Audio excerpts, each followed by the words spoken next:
Okay. Are we still in the afternoon? No, it's the evening now. Good evening. We are back in regular session, and we are going to move into our first study session of this evening, which is the Boones Ferry Road property. And I'm going to welcome Director Siegel up to the front.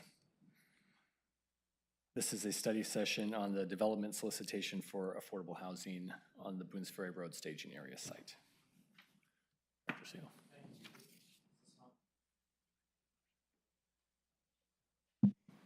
Test. Okay. Thank you. Good afternoon or good evening, Mayor, members of the City Council. Scott Siegel, Community Development Director. So what you have before you this evening is primarily an update on the process, but also just a brief check-in on the city's initiative, the City Council's initiative to explore the development of affordable housing on the Boones Ferry Road construction staging site. As you may recall, last year around this time, the city entered into a memorandum of understanding with Metro, and that was for the purpose of exploring potential affordable housing development on the site. And since that time, the city has gone through a process of rezoning the property to allow housing. The zoning continues to be office commercial, so it allows both housing and commercial and mixed-use development on the site. That was one of the terms of the MOU, was that the city would help prepare the site for the potential development of housing. In that time, the Metro has also completed their due diligence, or at least their initial due diligence, in considering whether they might explore purchasing the property through Metro Regional Housing Bond funds and acquisition funds that the agency has just for this purpose, to help prepare properties for development of affordable housing in partnership with local housing authorities. And so in our community, that would be the Housing Authority of Clackamas County. So the three agencies, the city, the Housing Authority, and Metro, have been working cooperatively on this and exploring the feasibility of housing on the site. Just by way of background, again, this is the property at West Sunset Drive and Boones Ferry Road. It's in the Westlake Grove Design District. It's on our recently completed Boones Ferry Road improvement. And so through the process, Metro has been looking at this, Clackamas County Housing Authority and the city, all considering whether this land is really well situated for housing in terms of availability of services, the site itself, whether it would be able to accommodate the number of units that would be necessary in order to make a regional housing bond project feasible. Also looking at other, there's other funding sources and what capital is available to develop housing on the site. Also looking at the needs in the community. And in terms of our MOU with Metro and Housing Authority of Clackamas County, and ultimately what would become an intergovernmental agreement that would propel us forward into land acquisition and then another IGA for a development solicitation, we have to begin outlining what the responsibilities are, what the targets are for the end use of the property. So we've looked at the housing needs in the community and in the region. And so what is before you is a draft IGA that is a development solicitation IGA. This is only for the development process. That identifies those housing needs and begins to set up the parameters for what would go out as a solicitation for development proposals, an RFP or an RFQ. And that's really what I'm here to present to you as a draft IGA for the development solicitation process, to get any feedback that you might have and hopefully direction to move forward to the next steps on that. There would be a second IGA that would direct the purchase of the property, and Metro is pleased to report that we're making progress on that end as well. The two IGAs would be essentially adopted or approved together. So a purchase of the sale would only occur if the City Council were satisfied with the terms of the development solicitation IGA. And so it's important that you look at that, because when we would come back to you in June 21st, it would be to present both. We would be presenting a purchase sale agreement and an IGA for the purchase of the property. That would be considered in a public hearing, and then the council would decide whether to dispose of the property in that way. And it would be connected to this development solicitation IGA. which sets forth the terms of the development solicitation process, which I have up here on the screen. And what we anticipate is that if this is approved, if you approve after conducting a public hearing on June 21st, the purchase IGA and the development solicitation IGA, that would provide the green light to begin public engagement or stakeholder engagement really around eventual development of the property. And Metro would lead that stakeholder engagement process. They would work collaboratively with city staff. The Housing Authority would have a role in that as well. The focus really of that stakeholder engagement is to gather input from stakeholders for the housing itself, primarily to understand how to best sort of position us for meeting the needs in the community. So when the development solicitation goes out, you would be incorporating that input that Metro has received from social service providers, the supportive services that may be provided in conjunction with the housing itself, possibly from nonprofit housing developers who would be in a position possibly to respond to an RFP, and from the community, so from the neighborhood association and from city stakeholders. So that would be the purpose of the stakeholder outreach. The sort of end product of that would be information, data, and really content for the scope and the terms that would go into a development disposition agreement, or really the terms that would go into the development solicitation that would go out that developers would be responding to, and so that they would understand what the parameters are, not only that these are the income levels that must be met by a prospective proposer, but also that these are the values of the community like Oswego, what our expectations are in terms of, we have development code standards, obviously, but this is an opportunity for the council and for us really to provide input into that solicitation process so that the RFP is reflecting your values. That would culminate in a draft RFP that would come back to the council. We would anticipate, checking in with the council in the fall on that, and provided that those terms and scope are acceptable to you, the property would close, the sale of the property would close at that point. So closing wouldn't occur until we've gone through this process of defining the terms of the development solicitation. And that's targeted for probably mid-fall, November is what it's showing here.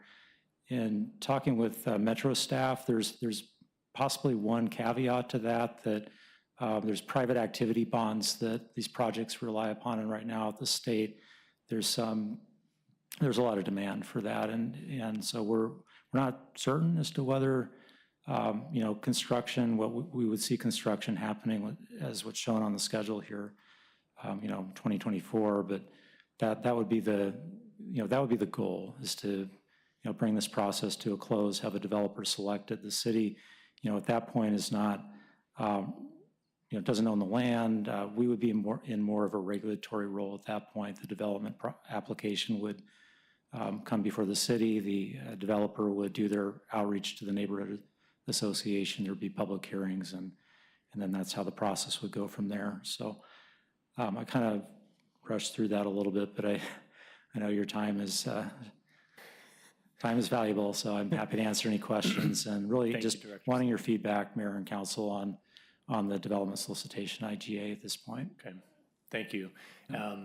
Yeah, I appreciated the terms in the IGA as drafted. I think that it's correct, right, that Metro and HAC both have recently been conducting, a lot of outreaches. They've done quite a few projects throughout Clackamas County, but then of course Metro in the other two counties as well. And from my experience at the regional table, I think they've done a good job with those processes. And this would be, as a city, right, kind of our first I don't know if we had involvement in the Oak Ridge in the same way as we do in this. The city didn't control the land as we do here, so we have a more direct role, and at least in terms of the sale of the property and having input. Right, so it's kind of a first for us in this way. and in a very positive sense.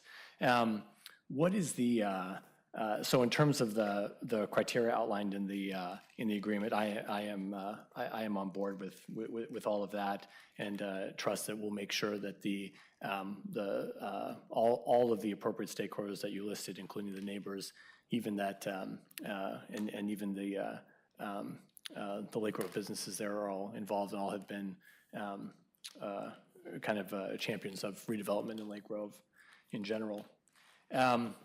This is kind of off the topic of the agreement, but with the staging area itself and the impact on that, especially West Sunset, Little City Road, is there an opportunity for the city or the urban renewal area to kind of repair, replace kind of the years-long damage and use of that road with the sale of this property, using some of the proceeds for that purpose or otherwise? I think you need to look at the urban renewal district, because I don't believe it's in the district. That's maybe a question And for I city think there's manager. only 2 projects in the plan for the urban renewal district. It's the reconstruction of Boones Ferry Road. Not as a and the plan, but as like a parking. restoration. Yeah, so you can't spend urban renewal dollars outside of your adopted plan. So if you wanted to include West Sunset, you'd have to amend the plan. And as Mr. Siegel says, I think you might also have to amend the boundary of the urban renewal district. So certainly I think the issues of what will be required for West Sunset and what do you want to commit to will be a topic that you hear about from the neighborhood, given their previous involvement on the zoning question. So I appreciate the heads up in terms of we need to start thinking about what we're able to do for that roadway. I do think it's important. I mean, it's been heavy impact, over there with the staging area for a couple of years. I know much of it hidden, behind the fence from the Boones Ferry Road side, but when you go on the other side, it's a lot of big, heavy machinery in that neighborhood. So anything that I think we can do would be very important. And then just to understand the financing, I saw in the agreement, so Metro says they're contributing $7.15 million to the project, so they're not 100% funding the project with the actual construction cost aside from the purchase cost? Clackamas County. That was under the Metro obligations. Yeah, that's, yeah,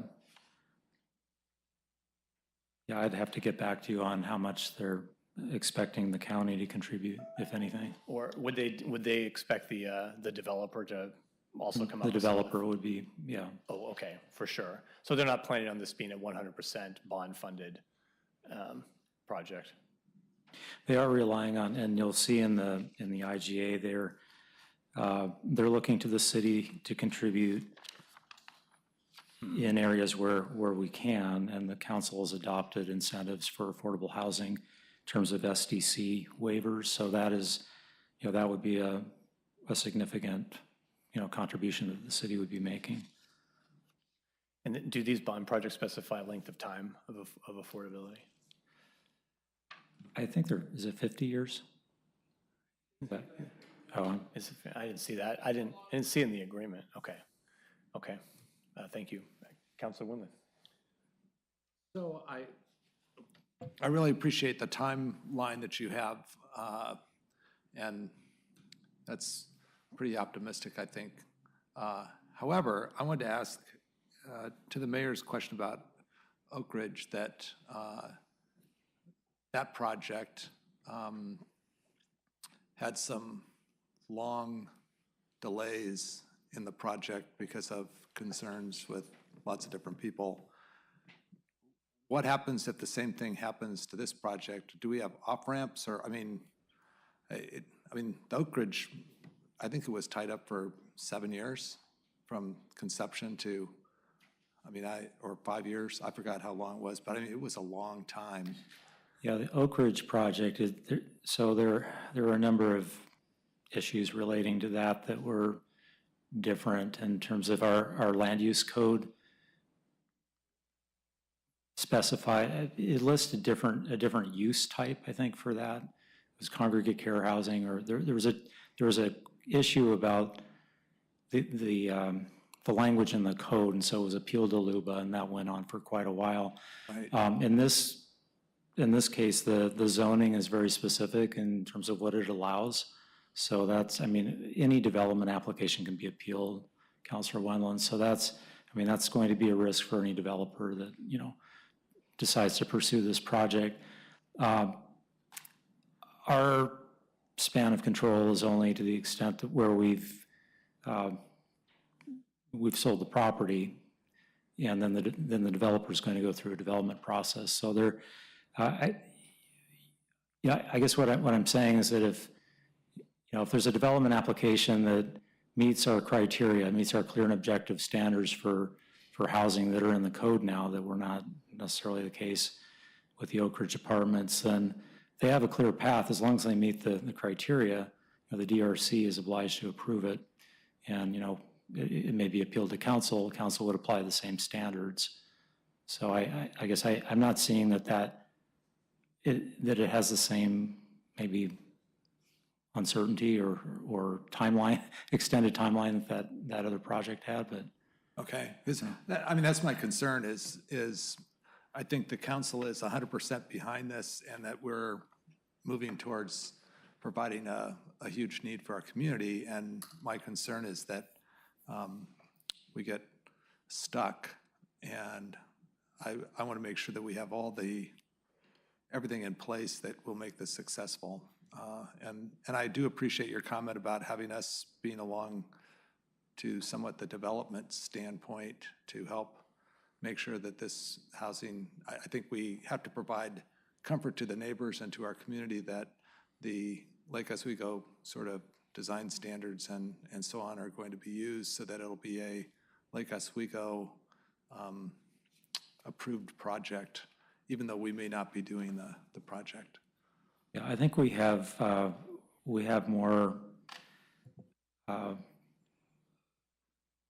input on this process. You know, the city didn't really have input into the design or the development of the Oak Ridge Apartments until it got to the Development Review Commission or the development review process.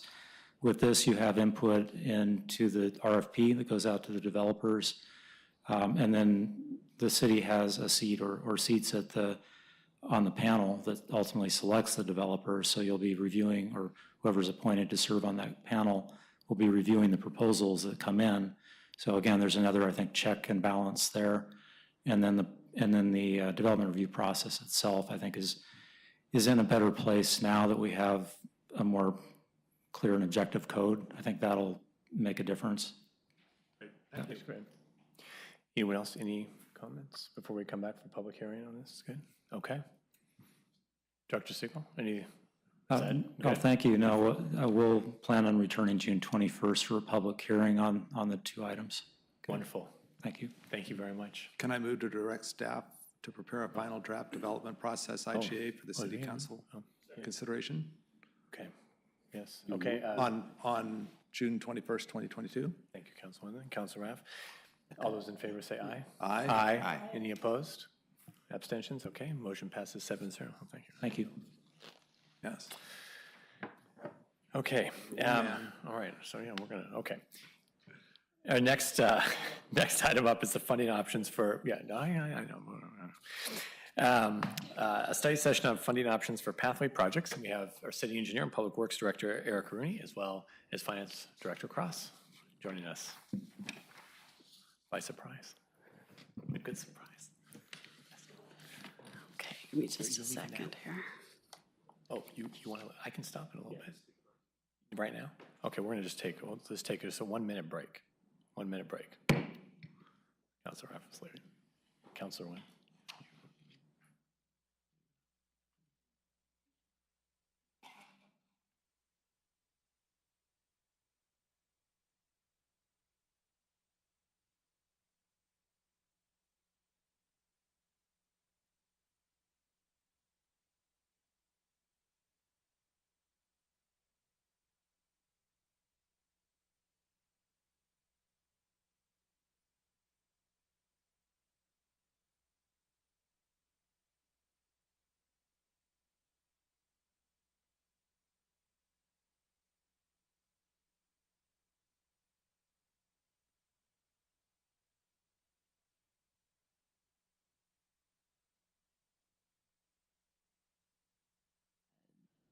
different ideas on how we could come up with extra funding specifically dedicated towards pathways. And at that time, you narrowed it down to 2 options, of which we'll discuss tonight. But I do want to, if I can figure out what I did wrong here. There we go. I do want to do just a little brief history on this so that we can remember where we came from. As mentioned in the report, and I think this is Exhibit A from the council packet, it represents the bike and pathway projects that were planned for and approved as a part of the transportation system plan that was adopted in 2014. As mentioned, there's over 120 projects estimated at well over $125 million, and that's probably low. Not a lot of detail was determined in those cost estimates, so it just gives you a sense of magnitude. To date, I wanted to, this is different information, I wanted to share with you a little bit more specifics about the completed projects. So again, the transportation system plan was approved in 2014. Since then, we've done these 9 projects, or 9 different segments or portions of various projects from the TSP, and we've spent about $12 million to achieve that. D Avenue and Laurel, the D Avenue project and the Laurel Pathway project were the more expensive and the most substantial part of that work, about 70% of that dollar figure up there. Also of note, of the $12 million that's been spent, about 20 to 22% of that was paid for by SDCs, System Development Charges. One thing to note, though, the System Development Charge fund balance, if you will, is currently earmarked to go for things like the new signal at Jean and Pilkington. And signals tend to cost anywhere from $800,000 to $1.5 million, depending on the intersection. So it takes several years to accumulate enough SDCs to do one signal. Just a little side note there. Where we went from there after the TSP, a couple years ago, you'll all recall that the direction was given to our Transportation Advisory Board to start to prioritize projects specifically associated with schools. And we mentioned this in the report, that this has been the focus, and various council goals the last couple years have started to focus and highlight that issue as an important goal. So this is Exhibit B in the packet. It shows that the subset of approximately 37 projects that were identified by the Transportation Advisory Board to help us focus on the pathway program priorities and to meet the city council goals. And then from this list, the tab advised and council approved the next set of projects for staff to focus on. And these are those planned projects.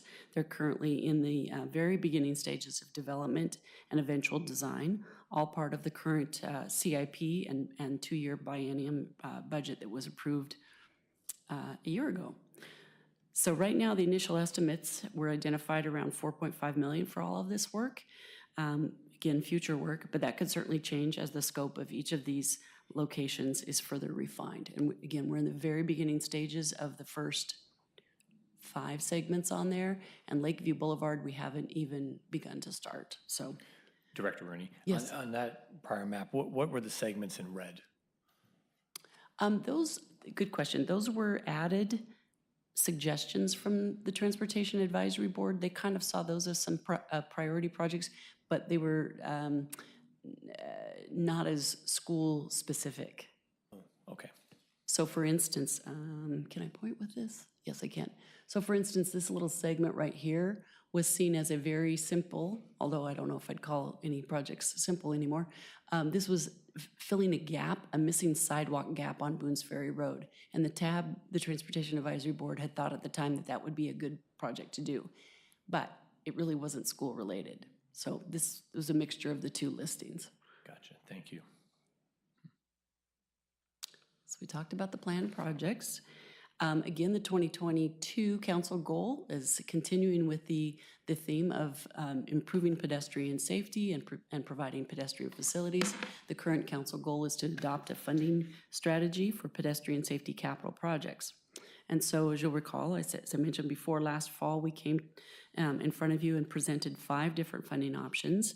They included considering a higher general fund transfer increasing that. So the general fund pays for about 1/3 of the street fund right now. We talked about a local gas tax option and redistributing current capital expenditures within the amount of money that we have for capital work in the street fund. Those three items were not considered for further were not options you wanted to have further consideration on. You directed us to then explore these two in particular, which are increasing the current street maintenance fee, and then also the idea of soliciting for a general obligation bond. And that's where this report is tonight, or the report in your packet, is to look at these two options. Here are the highlights from each option. The increase of the street maintenance fee. It basically affects your monthly utility rate. So our utility bill comes out and it has water, sewer, stormwater, and street fees on there. So increasing the street maintenance fee would increase the utility bill overall, just in that section. But again, if you have a $100 bill today and we increased it, it would affect everybody, both commercial and single-family residential. It's a reliable source of revenue for the street fund. We have a fairly high rate of utility payments. People are fairly sensitive, regular on paying their utility bills. And then what this also does is it's a variable option in the future should our priorities change. The street maintenance fee is designed by code to allow for a variety of different street-related activities, maintenance, capital projects, beautification, anything street-related. So if you increase the rates now, and I'm just going to say bridges became a priority next year or 5 years from now, that funding can still be used for anything street fund related. The second option that was investigated further was the general obligation bond, and the highlights from that are it's a opportunity for a significant one-time funding up front.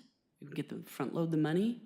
It does affect the annual property tax rates, so it would affect not the utility rates. It would sunset typically after 20 years. It does require voter approval, and it definitely, what we find with general obligation bonds is they do much better if you specifically define the projects ahead of time and not just say pedestrian pathways, but say these 10 projects. Much like the Parks Bond recently had identified specific projects, we'd want to do something similarly with that to give it a better chance for being successful. And the impact on the average home on this one, using $550,000 as an average home, assessed value would be about $110 increase per year. And I apologize, I forgot to mention on the last one, there we go. The increased street maintenance fee, as an example, could be an increase of anywhere from $18 to $58 a year for single-family homes, depending on how much you want to increase. There's a wide variety. But again, that's per year, not month. Right. So here we are tonight to really have that conversation with you amongst yourselves about what the next step should be, which option to pursue, and then in either case, really staff's next direction would be to develop a full strategy for implementation, which of course would include a significant public outreach and education campaign, whether it's a street maintenance fee increase or general obligation bond. So with that, I'll open it up to questions. Well, could you talk to us? So thank you very much Yes. for the report, Director Rooney. And maybe you or Director Cross, talk to us a little bit about the where we're at with our bonding, capacity, and what's the general. Okay, so for our bonding capacity, we can do 3% of real market value. We're nowhere near it. Right now, we have about $26 million. Well, at the end of this fiscal year, we'll have about $26 million of GO bonds outstanding. We're looking to issue the rest of the parks bonds next fiscal year. So the other 6.2, 6.3 million. So it'll bring us to about a little over 32 million in outstanding GO bonds. Okay. With rates going up, we can kind of go like what I figured out. I think it was like every million that we get right now is about 1 cent on the millage rate. So a $20 million bond is about 20 cents on a $550,000 house. With an AV of 550 comes to the 110. So that's where we're at on our capacity for bonding. I think we can go, I mean, I'll go look it up, but I think it's somewhere around like 200 or 300 million we're authorized to do for GO bonds. Because we can do 3% of our real market value, which is, I think, like 11, no, of AV, which I think right now is around 8 billion. Right. Yeah, so this is different than what we did with the full faith and credit. For what we just took the $10 million out a couple of years ago we were going to get additional state gas tax money, about $800,000 per year. That allowed us to get, I think it was about $12 million in full faith and credit bonds, but that is being paid for not from GO, so additional property tax money, that's getting paid for by additional state shared revenue from the state. We got a much better rate then, rates, with the rates going up right now. Right. What? Oh, yeah, sorry. So our full faith and credit, so according to our policies, which we can come to council and those can be adjusted, but it's a $250 million capacity is what we have for our bonds that are not GO bonds, so all our debt. And let's see, we currently have roughly about $190 million. So we have about a $60 million, but that includes any future debt issues that we have. So we have about $190 million or 60 million capacity. So, and then like what we did before with the gas, with the gas tax, right, was to kind of front load these projects, and it was a different time, right? And we were plowing through paving projects. Paving, and more paving. And paving, and we're still doing that, and that's the plan. Good Right. people love that. We're finishing They that love up. pathways, but they love paving even more, Well, but it's a good point. I mean, this is our last summer of paving. We'll have spent all of the money by the end of this biennium, Yes, well, we'll keep paving though. but at a much, much smaller Different, level. yes, Yes. the big, of the bonded projects, of the, The credit, it Yeah, wasn't a bond, it was exactly. a credit. Yeah, right. the full faith and credit Yeah. ones, yeah. in this environment, even if, I think for multiple reasons, I don't think the bond is a strategy right now is a great idea, but even if, let's say it was a great idea, I mean, would it even be feasible? Would it be a benefit to have all of this money right now to do projects? I mean, is there, the workforce to do a whole handful of pathway projects on top of the other, street work we have to do? So I never want to turn away money. And I think, if we got the money today, so to speak, or in the next 6 months, we can put it in the bank, if you will, for a while. And hopefully our situation with staffing levels will improve by then. But I wouldn't want to turn away that possibility. Sure. I can't begin to speculate what the economic environment's going to be like, so I don't know if it's better to get the money now or wait 6 months. I don't know who knows those answers the best given the economy, but getting the money is good. You can always put it in the bank and hold it if we have to catch up with our resources with bodies. Okay. But we're working diligently to get more people on board. Gotcha. And we can always do multiple bond issues Right. as well. I mean, that's what we did with parks. They didn't need all Doesn't have to 30 be all one million. time. Yeah. Good point. You don't want I to. guess, in regards to the bond, I'm thinking of the, the library, which we have as a council goal to address those long-term capital needs. And I mean, in my head, I see that if there was going to be a bond issue, something we put before the voters, like the next one would be the library, potentially. And I wouldn't want, I think we're limited, right, in how many we can, I mean, we're not actually limited, but, politically, we're limited. We can't be putting a bond on every ballot. Portland does. I'm just kidding. So, for that reason, given the other priorities we have in terms, and given also that we have another funding mechanism, which I think is much more palatable, which is the street maintenance fee.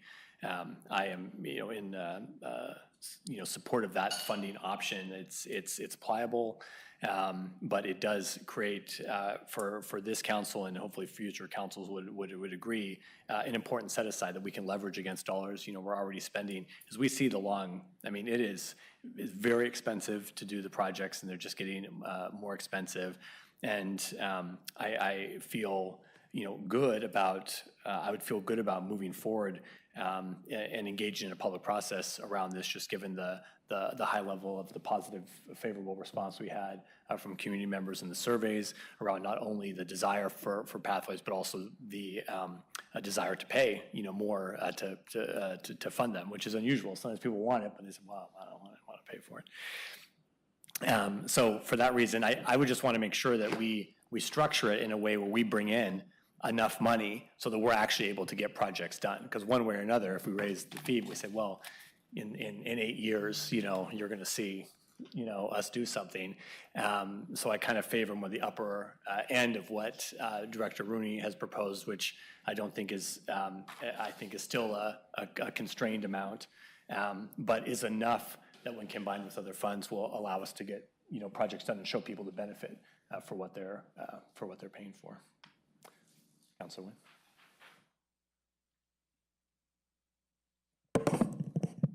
So I had just a question about the street maintenance fee. So Dr. Rooney said that for the average residential home, it's $15 to about $80. But so is that fee calculated just as a flat fee on every utility bill, or is it based upon the utility usage? Does that change depending on? So on your utility bill, again, are the 4 different infrastructures, and they're all done slightly differently. The street maintenance fee on a single-family residence, though, is a flat fee. There's no usage. Now, on the commercial side, it is based off of different categories, groups 1, 2, and 3. That was table 3 within the report. And so those basically those commercial properties with lower trips will pay a lower rate than those with a high trip generation. And that's all been pre-established, what category each commercial property is in, but it is a flat fee. I mean, if we set it at, I'm just picking a number, if we set it at $50, it's a $50 per month fee. It doesn't vary. There's a flat fee, and it doesn't vary between whether it's residential or whether it's commercial? Yes, it does. I mean, there's a difference. And so if you have your packet, Table 3, possibly page 4, shows that the single-family residence would pay about $15 a month if we were to try and obtain an additional $1.5 million a year. So they would pay 15, whereas a Group 3 non-residential / commercial would pay $80 a month more. Great. Well, thanks for answering that. I just want to make sure that we kind of capture that to make sure it's equitable for those that are single-family residences versus businesses that benefit from these extra trips and people. I mean, of course, these are pathways to schools, but it also creates more foot traffic for it benefits everybody. So. And we don't, we would not change the methodology that it was previously proposed. We'd just change the rate. So we wouldn't rebalance any of that or change the priorities there. Okay, thank you. Councilor Willett. So thank you. This is always one of those, everybody wants more pathways, but when you get down to costs, I mean, if we have $125 million in projects, and that's probably on the low end, right? Yes. Since we did this study. I know there's a couple huge projects that are quite costly, like in the $20 to $30 million range. How do we go about paying for those with partners? I mean, is there any chance to get the state or federal money or all these magical funds that sometimes appear or don't appear? Or do you have to get on a list, 20-year waiting list, or how does that work? It's not easy. So we do actually, yes, a couple projects. In particular, here's one. It's hard to see on this, but where the cursor is, that's Boone's Ferry Road, basically on the backside of the high school. So from Kerr up to Noss, we'd like and have identified for many years the need for a pathway there. And that's a multi-million-dollar project, like $16 million. Because there's walls involved, sensitive areas, land, we'd have to widen all of that. It's very, very expensive. That is on a regional listing called the RTP, Regional Transportation Plan. So we are out there competing with everybody else. Someday, could we get grant money for that? Possibly. We keep throwing it back out there, but we do compete regionally with other areas. And it's a challenge. Okay. Yeah, but we have kind of, I don't have the list in front of me, but when we prioritized this list, as a matter of fact, this was one of the highest rated projects out of these 37 because of how much traffic it would receive, the fact that it's on an arterial, that it serves the high school, a lot of students walking. But we have set it aside because we know it's not attainable right now with the funding sources that we have. So we have two very high expensive projects that we just set aside and are waiting to hopefully someday get grants for it. Okay. So a number of the projects that have been completed were, we can call them low-hanging fruit, sort of, where we were able to do a fairly, I guess, more of a pathway instead of having to do all the infrastructure.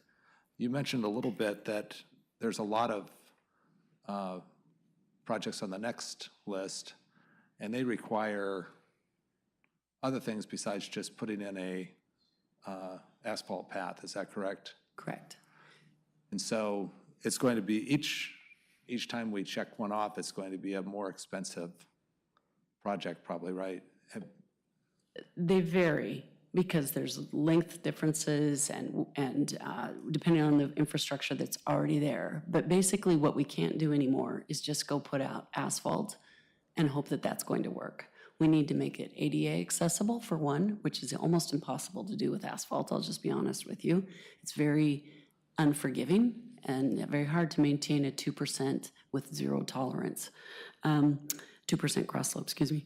We have to address stormwater. We have to address access to properties. There are no such things as simple sidewalk projects anymore, especially after the fact. And the minute you get into the stormwater, it's like, where's it going? Is it now impacting somebody's property? Is it going to a conveyance system? i.e., are there pipes in the road at all? And some of these areas don't have that. So that can lead to more significant work. Laurel Pathway, that's an example. It required a huge wall through what used to be called the Laurel Narrows, huge wall on the north side, east end. And stormwater was necessary to fill in there too. So to answer your question, yeah, there's nothing simple about these. We're not just putting in a missing piece of concrete anymore. They're very complicated projects. Right. Probably the easiest project yet to come for the planned projects might be Boca Raton, because there's already curb and gutter and stormwater conveyance there, but we're gonna have to possibly build a small wall. Not very tall, but maybe a small wall is one of the options. And we'll also have to figure out how to treat the runoff, possibly, if we increase the impervious area. So you can't do everything just with a single focus anymore. Right. I just want to make sure everyone understands that because it's not necessarily easy. But the big picture, though, is the maintenance fee option versus the bond option. So if you're going and we say it's a pathway project for the bond and we sell it that way, we're limited to just spending on the pathway, but let's say we have to improve the stormwater on that street to start with. I mean, it's in our comprehensive plan that we have to do that and the pathway happens to be there. Is that paid for bond money or do you have to split that out? No, I believe if your goal is to build sidewalks, and that's a transportation facility, the fact that there's other requirements associated with it, ADA, a wall, stormwater, because it created that, those can all be paid for by the street fund or by the street maintenance fee. That can be incorporated. Okay, but if it's something that's already on the list that isn't on, it's not necessarily caused by the pathway, that you're gonna have to replace the sewer line or something that's already on the list, is that covered under a different funding? Yes, and we've done that where we've combined projects, the one dig. If we find that, oh my gosh, the water line in this area needs to be replaced, and before we rip up the road for the sidewalk, we might as well take care of the water line too, then we would combine that project and pay for the water line, which is not related to the sidewalk, but we would pay for it out of the water fund. So we've done multiple projects like that where we have multiple sources of funding. Drives him nuts, but we do it. Yes, we have done that. Okay. And would look for that again too in most of these cases. Is there some immediate need to replace other infrastructure while we're out there? Right. But you don't, I don't want to interrupt Councilwoman, but you don't have to do that? Is that what you're saying? You can pay for stormwater with any of the street? You can if the street facility is causing the problem or causing the need to do it. So adding more impervious area from a sidewalk requires you to treat it. Therefore, it can be handled by the street fund. If you wanted to upgrade the stormwater conveyance system out there, you probably, just because you thought it was a good idea while you're there, that probably should be paid for by the stormwater fund. Okay, So it's a little bit of a nuance there, but the sidewalk is creating the need to be treated, and it's a part of it, so It's therefore. not proportional or anything? Like there's no stormwater system, there's a problem, and we're putting in a pathway, and which isn't gonna make it better.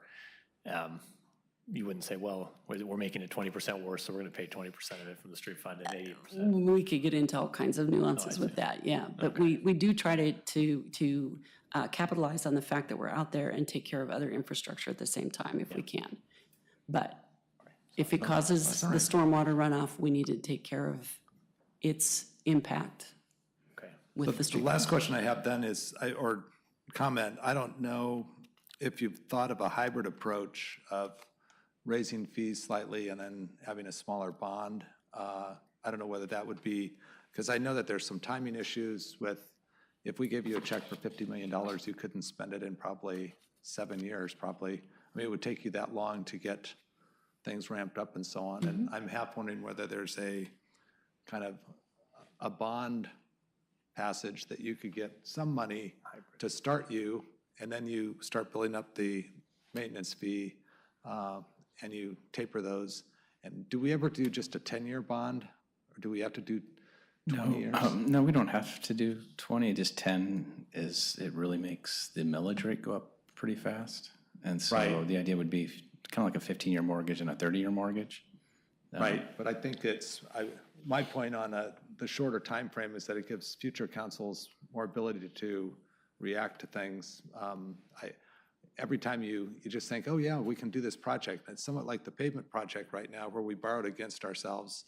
And I'm not sure when that's going to be paid off, but it's probably going to be another 8 or 9 years, right? Before what? The pavement project that we gas advanced, the gas tax. Over 15 years. 15, Yeah, right. And so we're getting the benefit when probably we should be repaving some of those same roads that we just paved, another 5 years from. No, Yeah, so- 20. Well, But yes. my point, yes, well, some yes. of the slurries and so on, that Yeah, we that's put true. some Band-Aids on. So I guess I don't want to necessarily always commit to the future on things that are somewhat, I won't say maintenance-oriented, but have a shelf life that's shorter. And so I think there could be a consideration of going back and forth on different ways of getting money. Because if you do a 20-year bond and we have another $50 million worth of pathway projects 10 years from now, you're going to have to add on top of that. You haven't paid off the previous bond. So that's just food for thought. Just a note is we don't use bond money for slurry seals or anything like that. We have to use it has to go for an asset that has the same length or longer than the bond issue. So that was just street maintenance fee or taxes. It was just street fund money that paid for those shorter Band-Aids. My The point bond- is borrowing long-term and having to paying it off over long-term, you sometimes get all the results. I mean, I think that's part of the problem with the Oregon Department of Transportation. We borrowed a whole bunch of money and we sunk it into a bunch of projects and now we have no money to spend. It affects your budget when you borrow future money, I guess is what I'm saying on things. So anyway, that's it. Councilor Mance. Thank you, Councilman. Thank you. One of my favorite topics. I have one technical question amongst others, and perhaps this was already addressed and I wasn't paying attention. When sidewalks are put in, do they at all help the flow of water?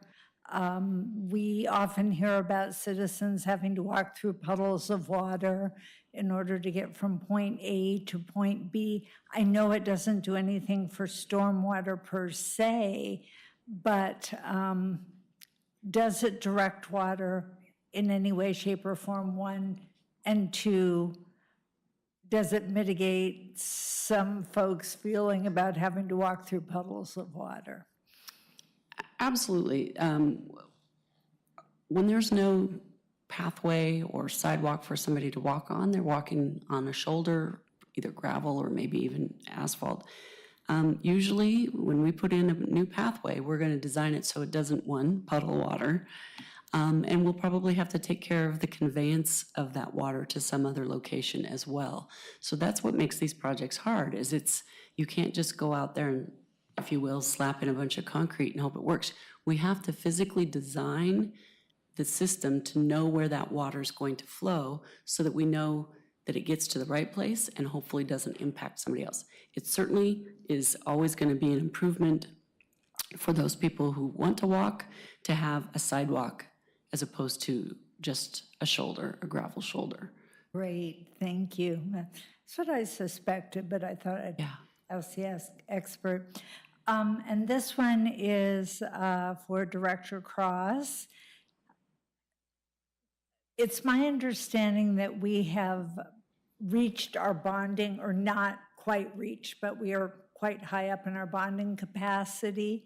So bonding at the moment is not something that we could necessarily be looking at, in addition to some other things that we have made goals this year, such as the library, which probably may not happen this year. But what are your thoughts around that?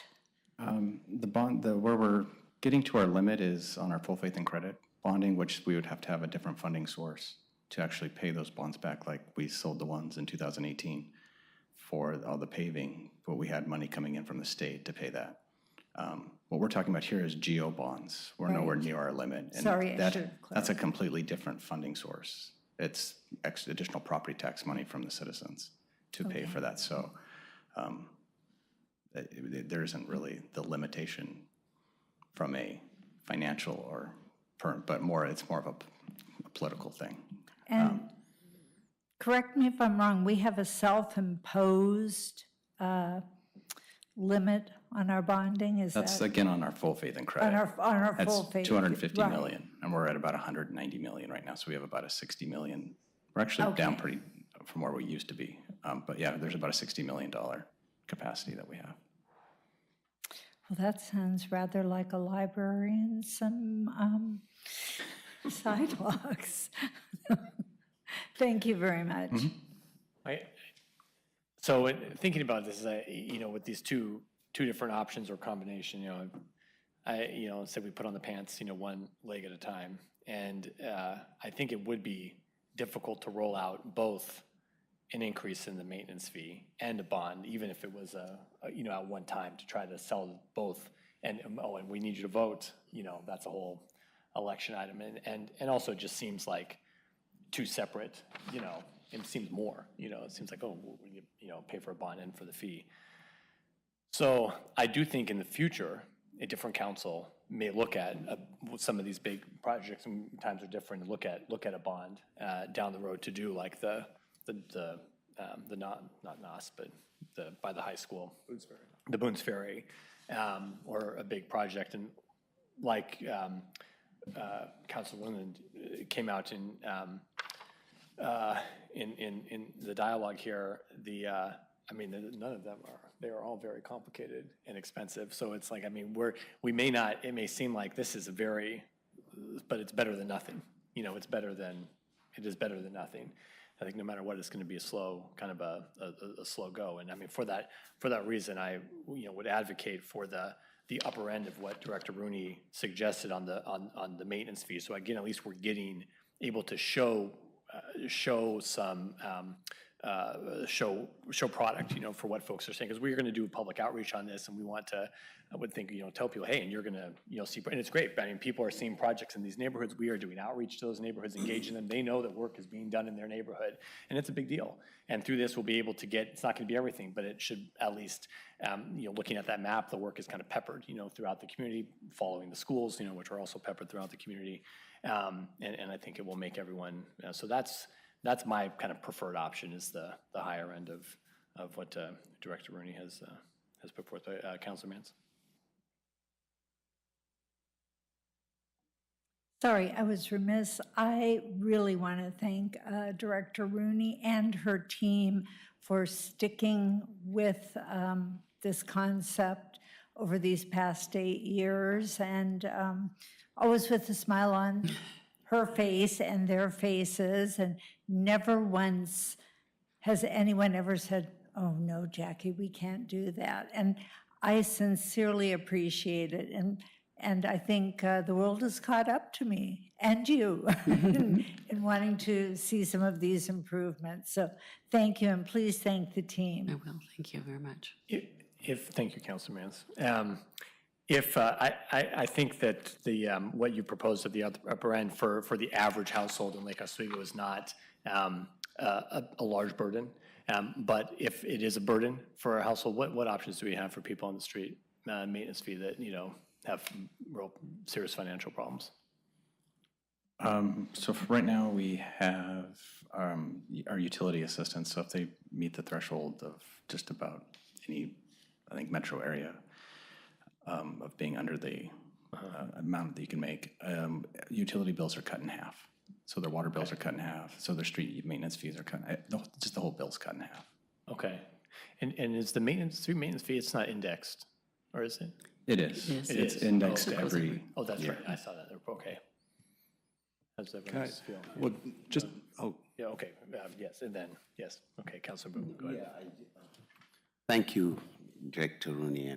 My question is, when, I see most of the planned project, I just wanted to ask staff what they want us, what would be the best avenue to go, bonding or street maintenance fee?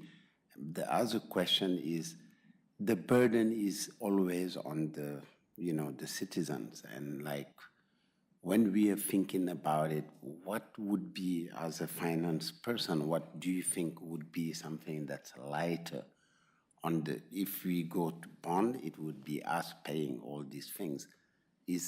Are there any other avenues when we can do this project, but also really make it that the citizens are not suffering? Because, the more we continue to ask, people are not going to be happy about that. And, we have to take into account that. It's always, we should prioritize what project we should do. It's difficult on people. Life is getting more and more difficult. You get money tax from here, from the state, and that's now the non-politician who's speaking on this thing. Second thing is, we just received one email on folks living on Carmen Drive. They don't see themselves here, and they say, and I know that area, there's a big need of, street maintenance and stuff, and they want also this project. How do we make it that, we can generalize this kind of project? Because Lake Oswego is in big need of improvement on that. And Director Rooney, you and we agree that we live in an urban area with rural infrastructure, and we have to move on, And so my question is, are there other funds like state funds, ARPA dollars? I know it's difficult. I know we are using ARPA. Mm-hmm. Yeah. And ARPA is in here. Mm-hmm. Yeah, so. Right, for Lakeview. Okay. So yeah, we are using funds when something like ARPA comes along, and we're certainly doing it for that. assigning those to Lakeview Boulevard to help with that, which is a great asset. The other thing is that we do constantly look at the grants that are available and see whether or not we qualify. And, I'll just be honest, we're competing against the region and we don't qualify very often for grants and state funding. Not to say we can't, and we keep trying, but we look for those opportunities and we'll continue to do so. It's part of what our traffic engineer, Will Farley, helps us with.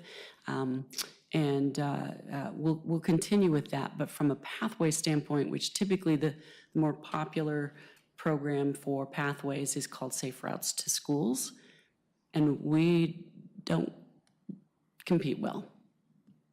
There's a number of criteria there that are hard for us to meet in this municipality. And remember the standing order that if anyone comes in with a type 2 permit to cut down the money tree, it is denied. Remember. Okay, Councilwoman. Well, to my friend that wants the money, we just have to buy lottery tickets, I think is what we have to do.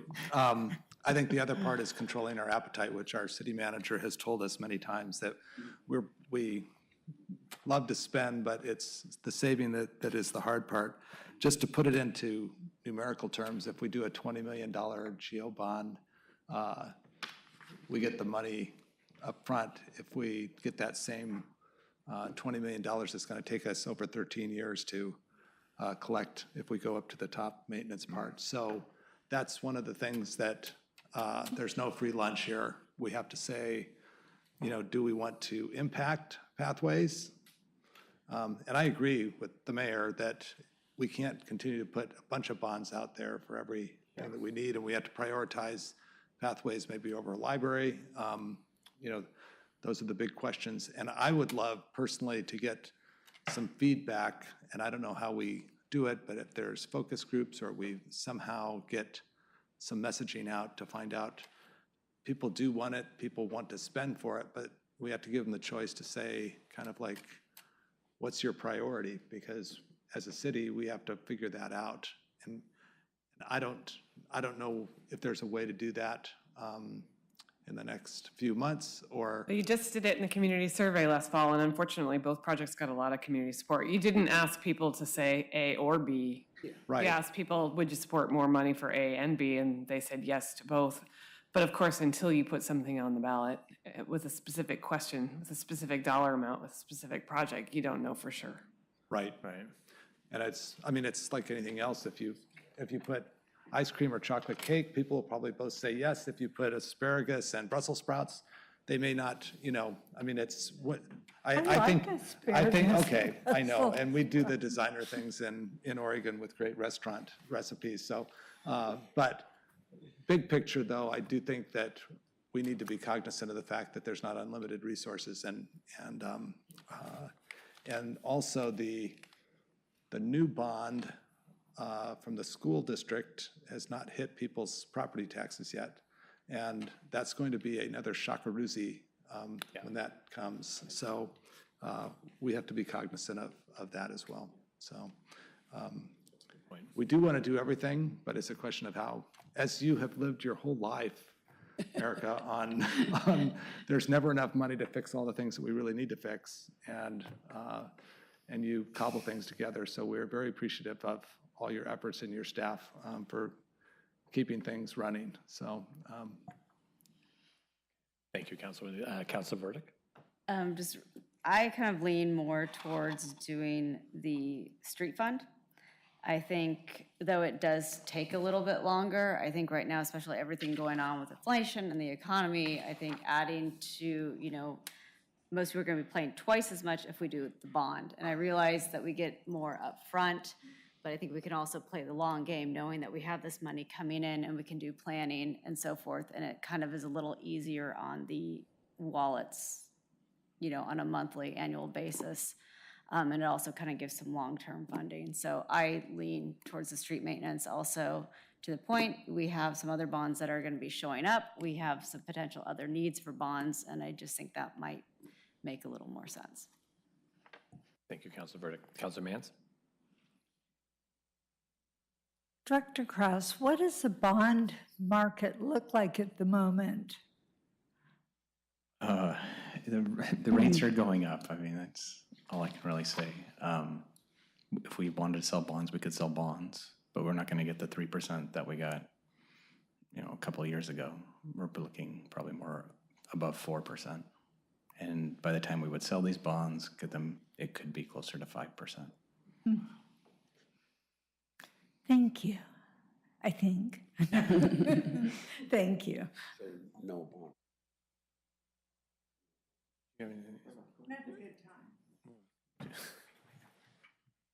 Want to add to this? You have nothing to say?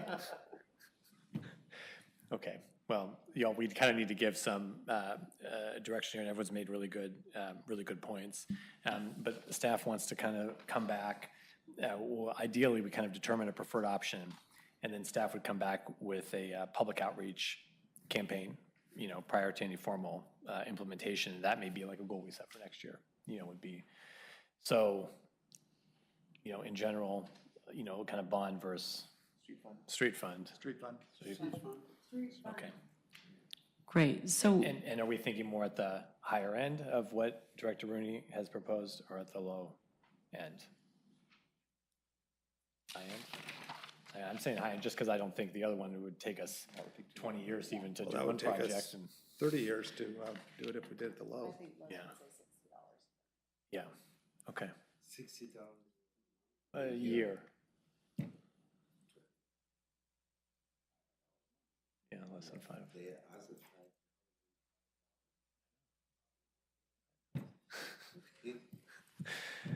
Oh, not yet. So what I think our plan would be is to have an outreach plan that would have this decision coincide with master fees and Yes. charges this fall.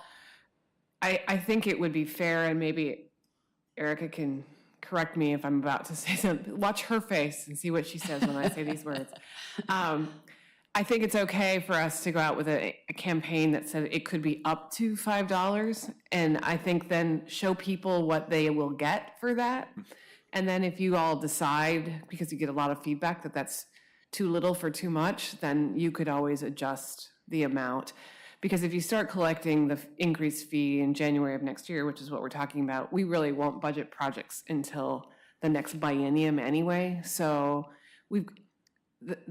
I like this because it gives us time to have a conversation with the public about what would we do with that money, so that when you guys are dealing with it in November, the public input is really about whether the public perceives value for what you're asking them to pay. Right. And I like the amount too, because it kept us within the, within the same range as what other jurisdictions have for their street funds, so it doesn't put us as an outlier anyway, so. But so here's the deal though, with a bond, it commits the money to the pathways.